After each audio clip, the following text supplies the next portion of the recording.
مجھے شرمندگی ہے کہ آج میں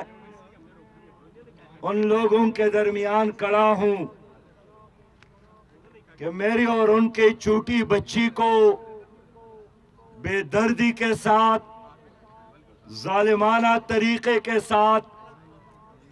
پہلے اغوا کیا گیا اور ان کی لاش کو ایک کوڑا دان میں پھینکا گیا۔ زینب بی بی کے ساتھ وہ جو کچھ کیا گیا، جس پر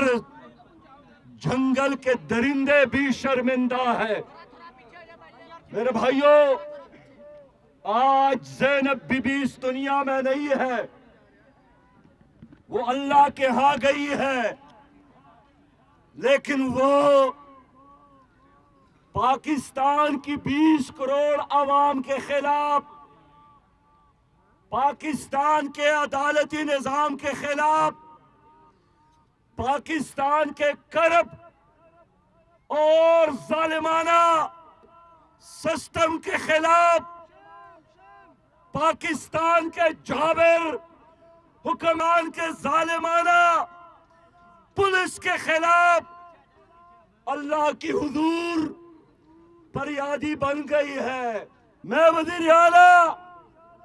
شہباز شریف سے پوچھ رہا ہوں، میں آئی جی پی سے پوچھ رہا ہوں، میں شاہد خاقان عباسی سے پوچھ رہا ہوں کہ 5 دنوں سے قصور کی ایک بچی اغوا ہوئی تھی، ان کے رشتہ دار رو رہے تھے، تانے میں، پولیس آفس میں فریادی تھے، تو تمہاری اسلام آباد میں زلزلہ کیوں نہیں آیا؟ تمہاری ضمیر کیوں نہیں جاگی؟ یہ کسی وزیر، یہ کسی مشیر، یہ کسی سینیٹر کے بیٹی ہوتی، انسان تو بڑی چیز ہے، ان کے گھر کا کوئی کتا بھی ہوتا تو آپ بے قرار ہو کر یہاں پہ حاضر ہوتے۔